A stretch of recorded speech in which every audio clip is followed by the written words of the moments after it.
Good morning class. आज हम हमारे नए टेस्ट पेपर का सॉल्यूशन बनाते हैं।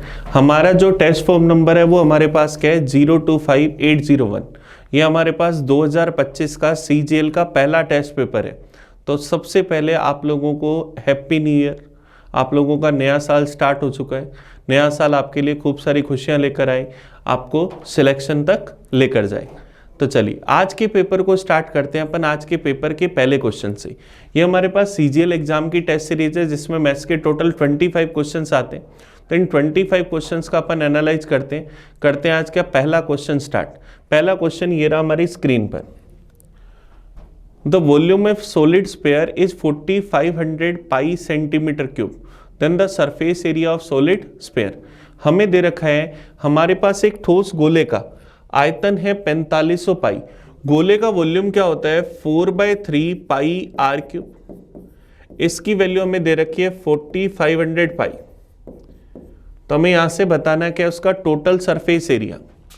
पाई से पाई कैंसिल, यहां से अपन इसको आर क्यूब बराबर 4500 गुना 3/4। 4 से अगर अपन इसको काट दें, 4 से ये मेरे पास चला जाएगा 1125 पर। 1125 इंटू 3 क्या बनेगा 3375। अब 3375 किसका क्यूब होता है 15 का। तो हमारे पास रेडियस क्या आ गई 15 सेंटीमीटर। रेडियस हमारे पास 15 सेंटीमीटर आई। हमें इसका चाहिए total surface area. Total surface area क्या होता है 4 पाई आर स्क्वायर। तो इसका total surface area 4 pi r square. Radius हम क्या लिख सकते हैं 15 का स्क्वायर। 15 का स्क्वायर क्या आएगा 225। 225 को 4 से मल्टीप्लाई करा तो आंसर क्या आ गया 900 पाई। तो क्या आंसर आ जाएगा 900 पाई सेंटीमीटर स्क्वायर। ये हमारा आंसर आ जाएगा ऑप्शन सी। इस पेपर का पहला क्वेश्चन हमारे पास है मेंसुरेशन 3D से रिलेटेड और डायरेक्ट फॉर्मूला बेस्ड क्वेश्चन है। अगर हमें इसके वॉल्यूम का फॉर्मूला और टोटल सरफेस एरिया का फॉर्मूला आता है तो हम बड़े आराम से इस क्वेश्चन को कर सकते हैं। चलिए नेक्स्ट क्वेश्चन की ओर बढ़ते हैं 52 की ओर। 52 देखो हमें क्या कह रहा है find the fourth proportion of the number 1/3 of the 15, 4/5 of the 25 and 3/7 of the 35। 15 का 1/3 भाग, 15 का 1/3 भाग क्या बनेगा 5। 25 का 4/5 भाग, 5 से 5 कट जाएगा, 5 चौक 20। 35 का 3/7 भाग, 7 से क्या 5 पर, 5 दिए 15। तो हमें इसका फोर्थ प्रपोर्शन बताना है कि क्या होगा। तो क्या होगा 5:20 प्रपोर्शन के अंदर 15:D। हमें D का मान चाहिए। बाहर वाले स्टेप्स का मल्टीप्लाई अंदर वाले स्टेप्स के मल्टीप्लाई के बराबर होगा। 5 से क्या एक बार, ये क्या 3 बार। तो D का मान क्या आएगा 20 दिए 60। तो हमारा आंसर क्या आ जाएगा 60। तो इसका चतुर्थ समानुपाती क्या हो जाएगा 60 हो जाएगा। चलिए नेक्स्ट क्वेश्चन की ओर बढ़ते हैं। क्वेश्चन नंबर 53 की ओर। ट्रायंगल ABC और ट्रायंगल PQR सिमिलर हैं। ट्रायंगल ABC और PQR के पेरीमीटर का रेशियो हम लोगों को दे रखा है 36:23। QR हमें 3.8 दे रखी है। तो BC की लेंथ बतानी है कि क्या होगी। अब हम लोग जानते हैं कि ट्रायंगल ABC सिमिलर है ट्रायंगल PQR के। और जब दो ट्रायंगल सिमिलर होते हैं तो इनके पेरीमीटर का रेशियो इनकी साइड्स के रेशियो के बराबर होता है। इनके पेरीमीटर का रेशियो जो है वो इनके साइड्स के रेशियो के बराबर होता है, ऐसा हम लोग कह सकते हैं। तो मेरे पास इनकी साइड्स की अगर अपन बात करें तो ये क्या AB/PQ बराबर क्या BC/में QR के बराबर होगा, ऐसा हम लिख सकते हैं। तो हम लोगों को पता है ट्रायंगल ABC का पेरीमीटर है 36, PQR का पेरीमीटर है 23, बराबर होगा BC/में। QR की लेंथ हम लोगों को दे रखी है 3.8। तो यहां से BC की लेंथ अगर निकालें तो 36 इंटू 3.8 अपॉन में 23। ये पॉइंट यहां से हटाया तो बटा में 10। फिर ये 2 से चला जाएगा 19 बार, 2 से चला गया 5 बार। तो क्या आ जाएगा 36 इंटू 19 अपॉन में 23 इंटू 5, 23 इंटू 5 क्या बना 115। 36 को अगर अपन 19 से गुना कर दें तो 36 का 20 टाइम हुआ 720। उसमें से अगर अपन 36 घटा दें तो मेरे पास क्या जाएगा 684।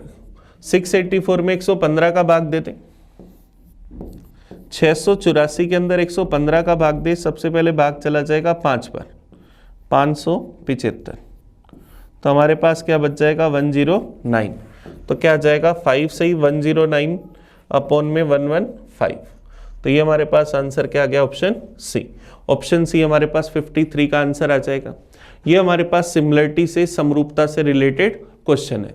चलिए नेक्स्ट क्वेश्चन की ओर बढ़ते हैं 54 की ओर। 54 देखो हमारे पास डीआई का क्वेश्चन है। हमें क्या करें, table shows year wise road accident registered in A sitting during 2015 and 2018। 2015 से 2018 के दौरान एक शहर के अंदर हमें सड़क दुर्घटनाएं दिखा रखी हैं कि क्या क्या है। एक्सीडेंट में माइनर, इंजरी, सीरियस और critical, crucial. What is the percentage reduction in the serious accident from the year 2016 to 2017। 2016 से 2017 में सीरियस एक्सीडेंट, गंभीर दुर्घटनाओं में कितने प्रतिशत की कमी आई। तो पहले 2016 में अगर 50 एक्सीडेंट थे तो 2017 में 30 सीरियस एक्सीडेंट हुए। इसका मतलब कितनी कमी आई, 20 की। 20 की कमी आई कितने से, 50 से। परसेंटेज में चाहिए, इंटू करा 100% से। 2/5 की वैल्यू 40%। तो एक्सीडेंट में कितने परसेंट की कमी हुई, 40% की। ये हमारा आंसर आ जाएगा। तो ये बड़ी अच्छी बात है कि एक्सीडेंट में 40% की कमी हुई। चलिए नेक्स्ट क्वेश्चन देखते हैं 55 नंबर। 55 नंबर हमारे पास अलजेब्रा का क्वेश्चन है। If x square minus 4x minus 1 बराबर 0, तो हमें इसकी वैल्यू बतानी है कि क्या होगी। X square minus 4x minus 1 बराबर 0 है। अगर मैं इसमें x का भाग दे दूं तो क्या आ जाएगा, x minus 4 minus 1 by x बराबर 0। तो x माइनस 1 बाई एक्स बराबर क्या आ जाएगा 4। अब मुझे स्क्वायर वाली टर्म चाहिए तो मैं इसका स्क्वायर कर दूं तो क्या आएगा, x square plus 1 upon x square minus 2 बराबर 4 का स्क्वायर 16। तो x square plus 1 upon x square की वैल्यू 16 प्लस 2 कितनी आ गई, 18। अब x square plus 1 upon x square 18 है, तो 18 माइनस 5 आंसर क्या आ जाएगा 13। तो हमारा आंसर क्या आ जाएगा, ऑप्शन डी। ऑप्शन डी इसका आंसर आ जाएगा 13। चलिए नेक्स्ट क्वेश्चन की ओर बढ़े। अभी तक हम लोगों ने 5 क्वेश्चन करे हमारे पेपर के। सीजीएल के एग्जाम में प्री में टोटल 25 क्वेश्चंस आते हैं। तो क्वेश्चन नंबर 56 की ओर बढ़ते। Simple interest on a certain sum is 1/4 of the sum and the interest rate per annum is 4 of the number of the year. What is the rate of interest increase by 2%? Then how much will be the simple interest beyond 3600 for 6 year? हमें कह रहे एक निश्चित धनराशि का साधारण ब्याज धनराशि का 1/4 है। सिंपल इंटरेस्ट और प्रिंसिपल का रेशो क्या है, 1:4। सिंपल इंटरेस्ट प्रिंसिपल का कितना है, 1/4। वार्षिक ब्याज की दर वर्षों की संख्या से 4 गुनी। रेट और टाइम का रेशो क्या दे रखा है, 4:1। रेट अगर 4x है तो टाइम कितना है, 1x। तो हमें यहां से सबसे पहले रेट निकालनी। तो रेट का फॉर्मूला हमारे पास क्या होता है, SI इंटू 100 अपॉन में P इंटू टी। ऐसा हम लोग जानते हैं। रेट की जगह रखा 4x, सिंपल इंटरेस्ट कितना 1 गुना में 100, प्रिंसिपल कितना 4 और टाइम कितना 1x। ऐसा हम लिख सकते हैं। ये x को मैं ऊपर ले आता हूं तो x स्क्वायर बराबर क्या आ जाएगा 100/16। तो x का मान क्या है 10/4 या 5/2। x का मान 5/2 आया तो रेट कितनी थी 4x। तो यहां से 4x का मान 5/2 तो रेट क्या आ जाएगी 10। इसका मतलब इनिशियली हमारे पास रेट क्या थी 10%। ये हमारे पास सबसे पहले रेट आ गई। अब हमें ब्याज की दर को 2% बढ़ा देना है। इसका मतलब हम लोग यहां से क्या कह सकते हैं, नई जो रेट होगी हमारे पास वो कितनी होगी 12%। टाइम कितना है 6 साल। 12% से 6 साल का SI परसेंटेज 72%। हमें 3600 रुपए पर बताना है कि कितना ब्याज प्राप्त होगा। तो प्रिंसिपल 3600 है तो हमें क्या चाहिए 3600 का 72%, ये हमें फाइंड करना है। चलिए 3600 का मतलब मल्टीप्लाई 72% हटाया बटा में 100। तो 36 इंटू 72, 36 का स्क्वायर क्या होता है 1296। इसका डबल अगर मैं कर दूंगा तो 2592। 36 इंटू 72 क्या बना 2592। ये हमारा आंसर आ गया। तो ऑप्शन डी हमारा आंसर आ जाएगा। क्योंकि मैंने इसको 36 इंटू 72 को 36 इंटू 2 ले लिया, 36 का स्क्वायर क्या होता है 1296, उसका डबल कर दिया तो 2600 में से 8 कम हुआ तो 2592। चलिए नेक्स्ट क्वेश्चन की ओर बढ़े, क्वेश्चन नंबर 57 की ओर। 57 देखो हमारे पास ट्रिग्नोमेट्री का क्वेश्चन है। Sign theta minus cos theta upon sine theta plus cos theta बराबर 4/5 है। तो हमें इसका मान बताना है कि क्या होगा। Sine theta minus cos theta upon में sine theta plus cos theta बराबर 4/5, या तो क्रॉस मल्टीप्लाई कर दो या CND रूल अगर लगाओगे तो sine theta upon cos theta, sine theta का मान दोनों का टोटल, कोस थीटा का मान दोनों का डिफरेंस, तो क्या 9/1 आ जाएगा। Sine theta upon cos theta क्या टेन थीटा बनेगा, टेन थीटा 9/1। इसका मतलब अगर मैं एक ट्रायंगल बनाऊं, इसमें अगर ये एंगल थीटा लेता हूं तो परपेंडिकुलर 9 और बेस कितना हुआ 1, तो हाइपोटेनियस क्या होगा, रूट में 9 का स्क्वायर 81 प्लस 1 का स्क्वायर 82, ये हमारे पास है।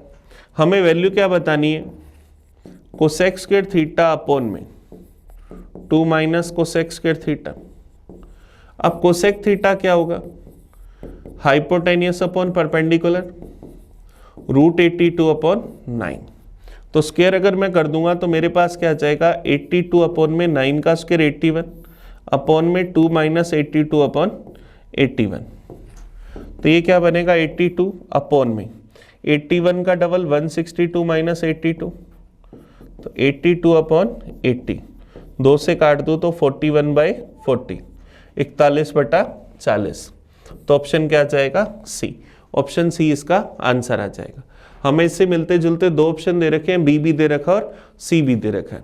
चलिए नेक्स्ट क्वेश्चन की ओर बढ़ते हैं, क्वेश्चन नंबर 58 की ओर। Anil complete a certain journey by a car if he cover 35% of the distance at 70 km per hour, 40% of the distance at 80 km per hour and the remaining distance at 50 km per hour. His average speed in km per hour for the entire journey. Average speed हम जानते हैं कि total distance upon total time. Average speed हमारे पास हमेशा होती है total distance upon total time. चलिए कोशिश करते हैं, हम टोटल डिस्टेंस कंसीडर कर लेते हैं 100 किलोमीटर कि टोटल कितनी दूरी तय करनी थी 100 किलोमीटर। सबसे पहले उसने 35% डिस्टेंस मतलब 35 किलोमीटर की दूरी किस स्पीड से तय करी, 70 की स्पीड से। फिर हमें कह रहे हैं रिमेनिंग 40% ऑफ द डिस्टेंस, 40% दूरी मतलब 40 किलोमीटर 80 की स्पीड से। 40 और 35 75, 100 में से 75 हुए तो बची दूरी 25 किलोमीटर, ये 50 की स्पीड से। तो हमें उसका एवरेज स्पीड बतानी। 35 अगर 70 की स्पीड से जाए तो 35/70 या 1/2 घंटे। 40 किलोमीटर अगर 80 की स्पीड से जाए तो 40/80 या 1/2 घंटे। 25 किलोमीटर 50 की स्पीड से जाए तो 25/50 या 1/2 घंटे। तो उसको टोटल टाइम लगा 1 से 1/2 घंटे या 3/2 घंटे। तो एवरेज स्पीड क्या होगी, total distance upon total time, 3 नीचे और 2 ऊपर, 200/3, तो क्या आ जाएगा 66 से 2/3। तो आंसर क्या आ जाएगा ऑप्शन बी, 66 से 2/3 किलोमीटर पर आवर, ये हमारा आंसर आ जाएगा। तो एवरेज स्पीड हमेशा क्या होती है, total distance upon total time. चलिए नेक्स्ट क्वेश्चन देखते हैं 59 नंबर। ट्रायंगल PQR के अंदर क्यू समकोण है। PQ और PR की लेंथ हमें दे रखी है, तो हमें क्या करना है 10P प्लस कोट R बताना है कि क्या होगा। तो अब देखो अगर एक राइट एंगल ट्रायंगल बना ले PQR, क्यू एंगल हमें 90 डिग्री दे रखे, हमें PQ की लेंथ दे रखी है 12 सेंटीमीटर, PR की लेंथ 13 सेंटीमीटर, तो QR की लेंथ 5 सेंटीमीटर। तो हमें क्या फाइंड करना है 10P plus coat R। 10P क्या होगा, परपेंडिकुलर अपॉन बेस, परपेंडिकुलर कितना 5, बेस कितना 12, कोट R कितना होगा बेस अपॉन परपेंडिकुलर 5/12, तो क्या आ जाएगा 10/12, ये हमारे पास 5/6। अब ऑप्शन में 10/12 ही दे रखा है, तो आंसर क्या आ जाएगा? Option C. ऑप्शन सी इसका सही आंसर आ जाएगा। चलिए नेक्स्ट क्वेश्चन की ओर बढ़ते हैं, क्वेश्चन नंबर 60 की ओर। एक टेबल फैन का एमआरपी 1700 रुपए, इस पर अगर 15% का डिस्काउंट दे तो हमें इसका सेलिंग प्राइस बताना है कि क्या होगा। टेबल प्राइस का बड़ा इजी सा क्वेश्चन है, एमआरपी 1700 रुपए, इस पर डिस्काउंट दिया 15% का। 1700 का अगर 15% निकाले 170 और 85 255 रुपए, 255 रुपए की छूट दे दी, तो इसको बेचेंगे कितने में? 1445 रुपए में। तो इसका सेलिंग प्राइस क्या आ जाएगा? 1445 रुपीज। ये हमारा आंसर आ जाएगा। तो देखो बड़ा इजी सा क्वेश्चन है, बस 1700 का 15% निकालना है। कोई डायरेक्ट निकाल लेता है, कोई ऐसे लिखता है 1700 का 15%, का मतलब multiply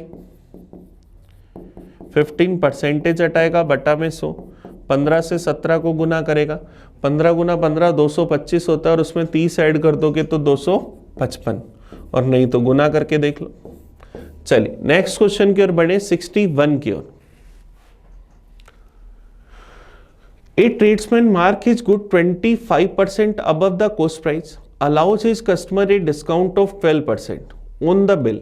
How much percentage profit tradesman realize? हमें बताना है उसका प्रॉफिट कितना हुआ। हमें पता है क्रय मूल्य से एमआरपी 25% अधिक है और 12% का डिस्काउंट भी दे रहे हैं। हमें एक छोटा सा फॉर्मूला आता है, एमआरपी अपॉन सीपी बराबर 100 प्लस माइनस प्रॉफिट या लॉस अपॉन 100 माइनस डिस्काउंट। हम लोगों के पास एमआरपी है क्रय मूल्य से 25% ज्यादा, इसका मतलब कॉस्ट प्राइस अगर 100 तो एमआरपी कितना? 125। उसने डिस्काउंट दिया 12% का, 100 माइनस 12 88। कितना प्रॉफिट हुआ नहीं पता, मान लिया प्रॉफिट या लॉस हुआ पी या एल का। इसको सोल्व कर ले, 25 से क्या 5 बार, ये गया 4 बार, 4 से इसको काट दिया 22 बार, 22 इंटू 5 110। 100 से ज्यादा आ रहा है, इसका मतलब प्रॉफिट होगा 100 प्लस पी बराबर 110, तो पी का मान 10, तो उससे प्रॉफिट कितना हो गया? 10% का। ये हमारा आंसर आ जाएगा option number D.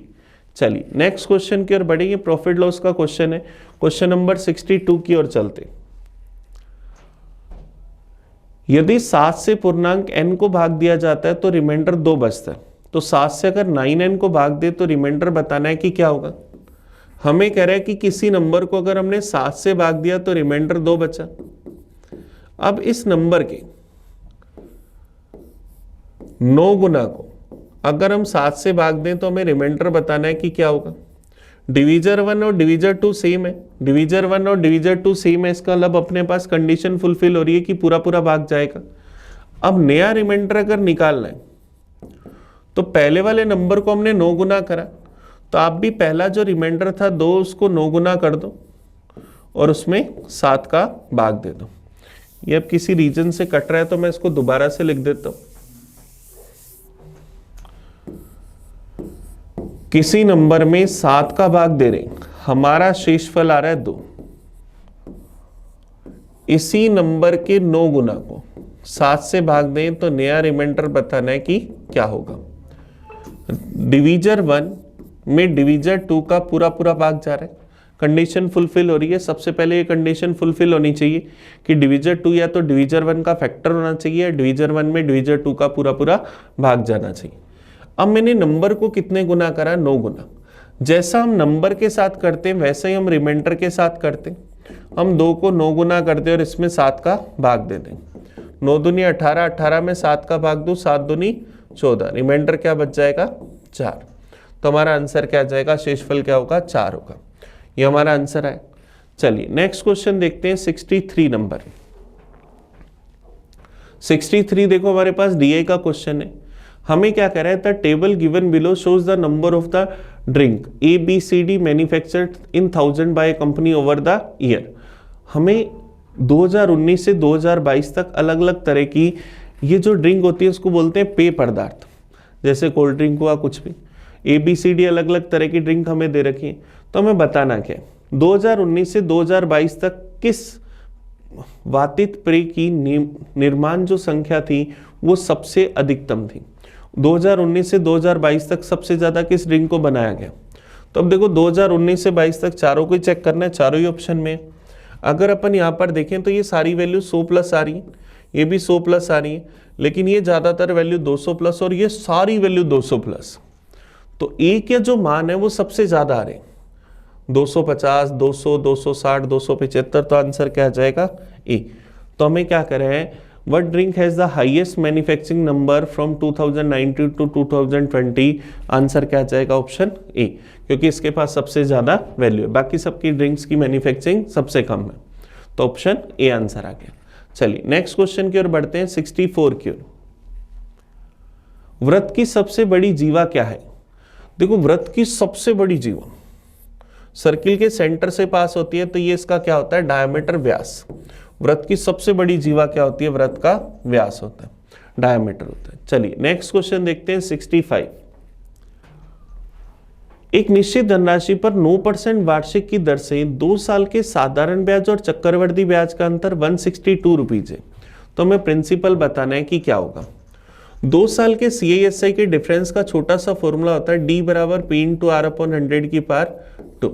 Difference 162, principal नहीं पता, रेट है 9%, तो 9/100 का स्क्वायर, तो क्या आ जाएगा 162 बराबर P इंटू 9 का स्क्वायर 81 और 100 का स्क्वायर क्या आ जाएगा 10,000।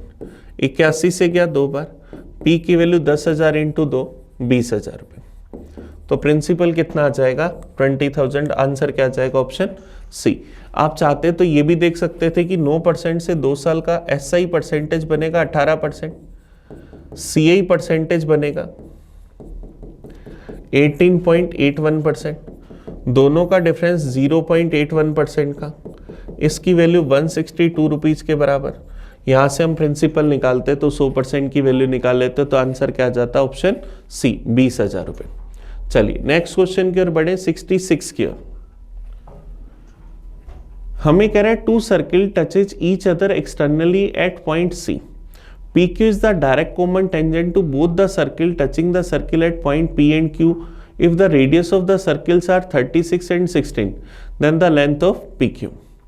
हमें कह रहा है 2 वृत्त हैं, एक दूसरे को बाहर किसी बिंदु C पर स्पर्श करते हैं।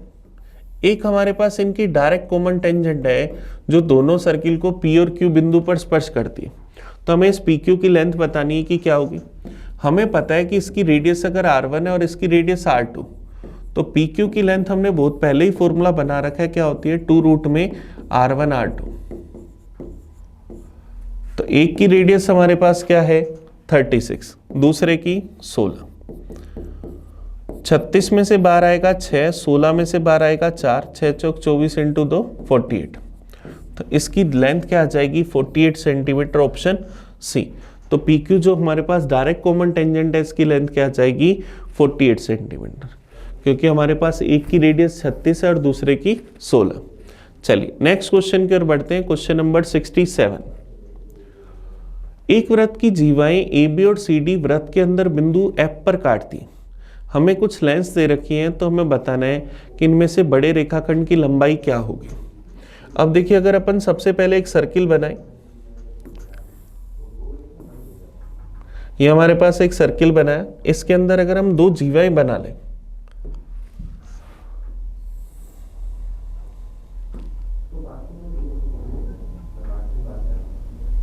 ये एक जीवा हमने ये बना ली, दूसरी जीवा हम ये बना लेते हैं, हम लोग इनको नाम दे देते हैं AB और CD। एक दूसरे को क्या कर रही है, अंदर F बिंदु पर काट रही है।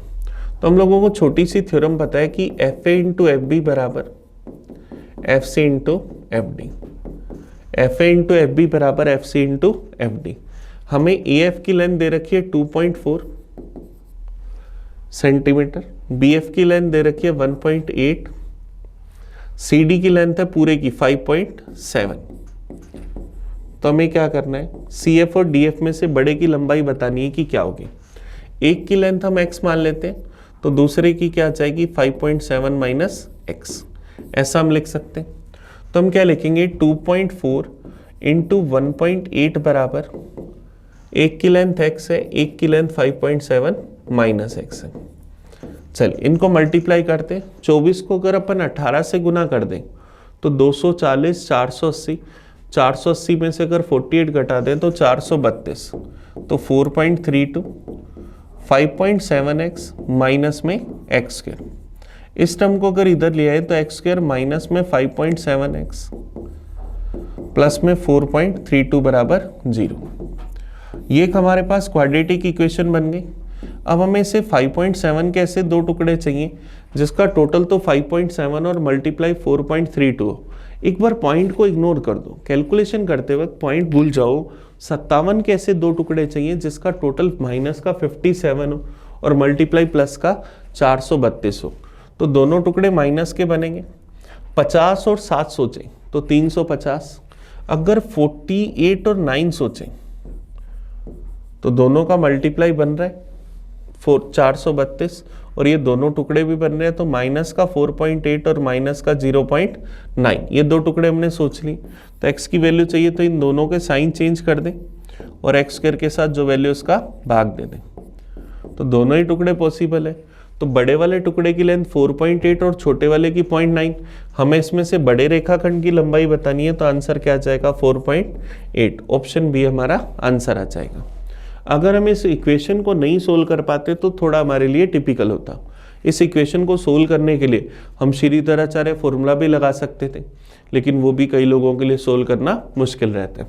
चलिए नेक्स्ट क्वेश्चन की ओर बढ़ते हैं। तो सबसे बढ़िया तरीका इस पॉइंट को इग्नोर करो सॉरी, और अपने दोनों टुकड़ों को निकाल लो। नेक्स्ट क्वेश्चन देखते हैं 68 नंबर।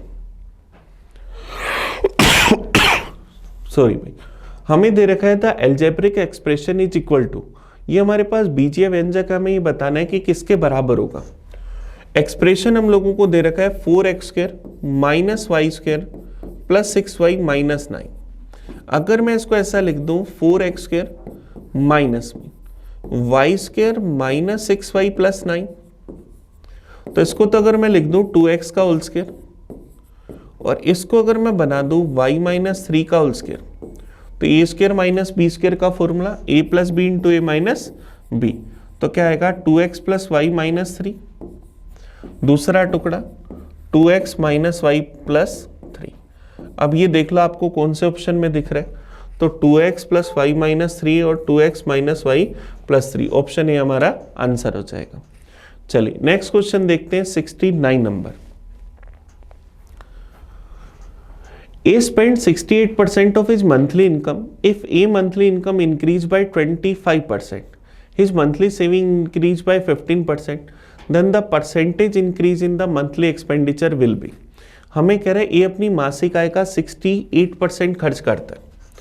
इनकम बराबर एक्सपेंडिचर प्लस सेविंग होती है। इनकम अगर अपन 100 ले रहे हैं तो उसका खर्चा कितना है 68, तो बचत कितनी होगी 32। आप कह रहे हैं उसकी इनकम 25% बढ़ गई, तो 100 का 25% बढ़ गया मतलब 25 रुपये बढ़ गए। आप कह रहे हैं उसने अपनी बचत भी जो है वो 15% बढ़ा ली। 32 का 15% निकालूं तो 10% 3.2 और 1.6 तो 4.8 बढ़ा ले। अब कोई 25 रुपये ज़्यादा कमा रहा है जिसमें से 4.8 रुपीज़ अगर बचा रहा है, तो इसका मतलब खर्च कितना शुरू कर दिया उसने, बढ़ा दिया 20.2 रुपये। 20.2 रुपीज़ खर्चा बढ़ा कितने से 68 से, परसेंटेज में चाहिए इंटू करा 100% से, पॉइंट हटाया बटा में 10, 0 से 0 कैंसिल, 2 से चला गया 32 बार, 2 से चला गया 101 बार, 2 से गया 17 बार, 2 से चला गया 5 बार, 101 गुना 5 505 बटा 17%। अब देखो 17 सबके ही बटा में तो भाग देना पड़ेगा।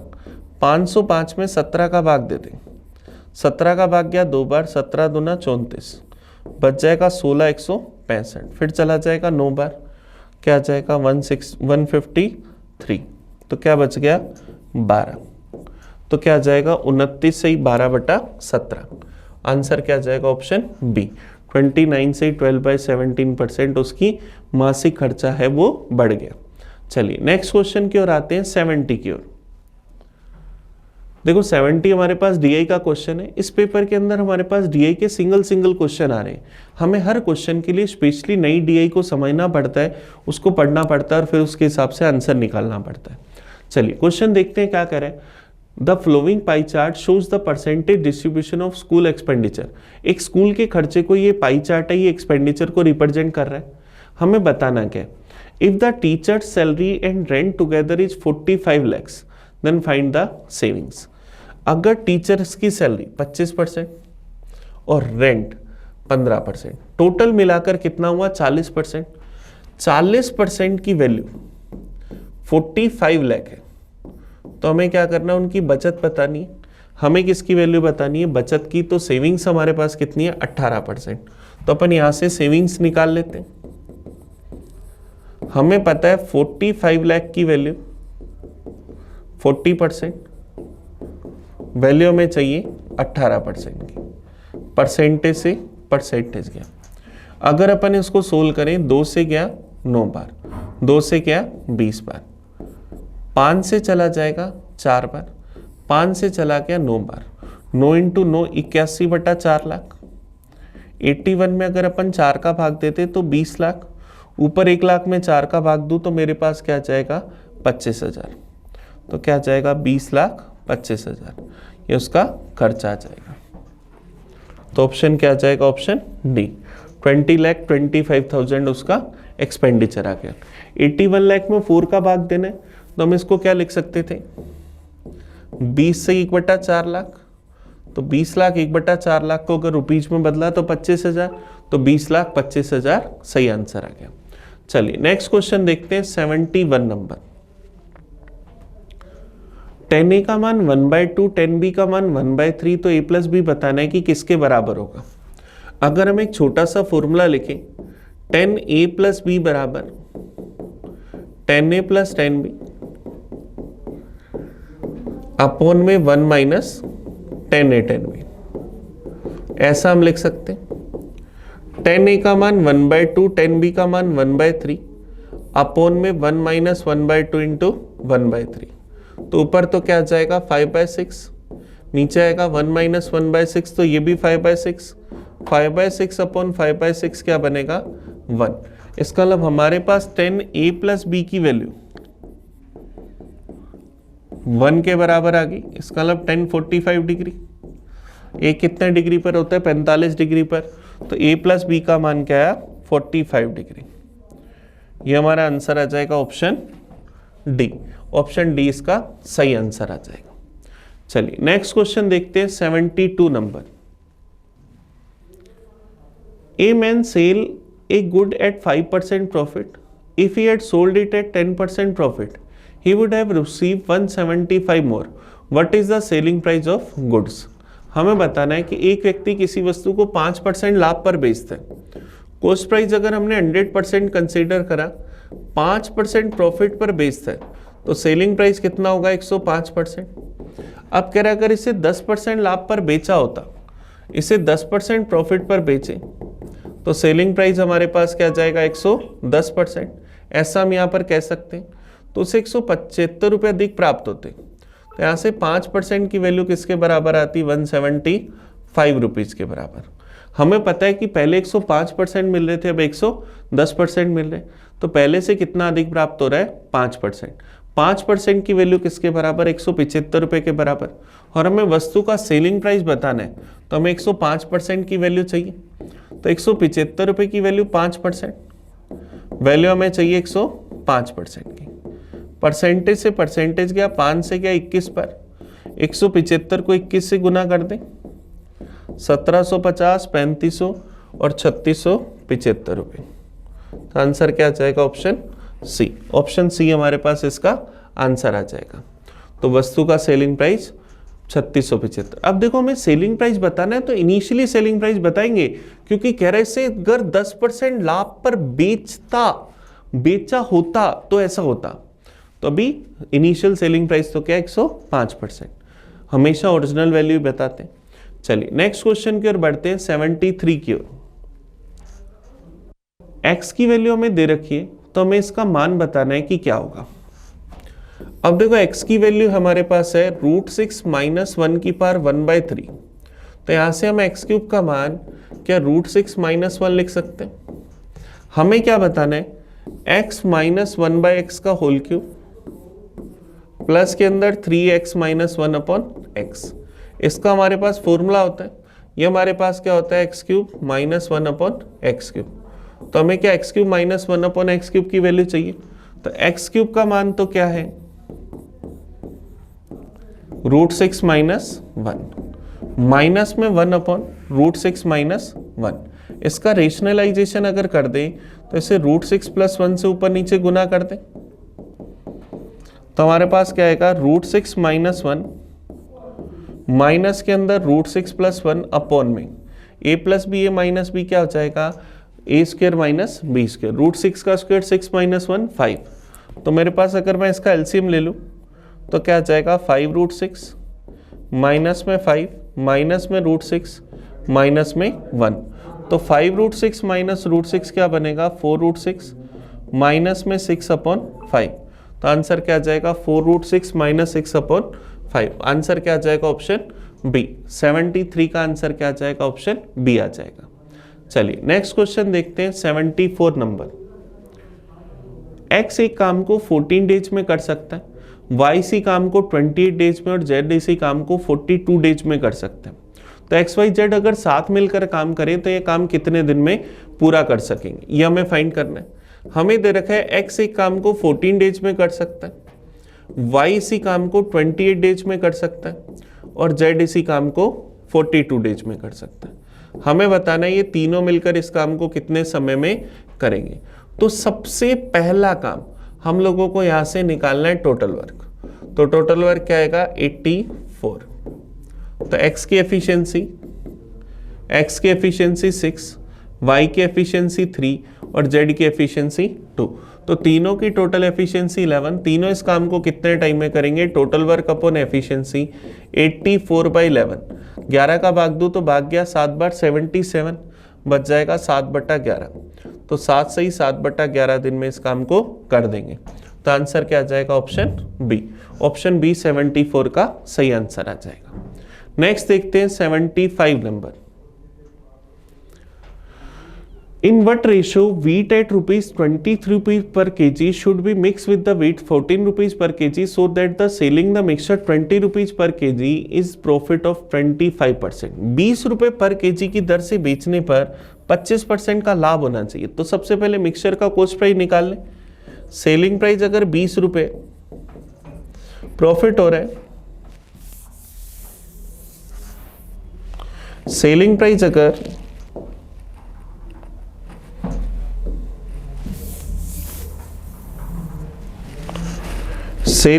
अगर हमारे पास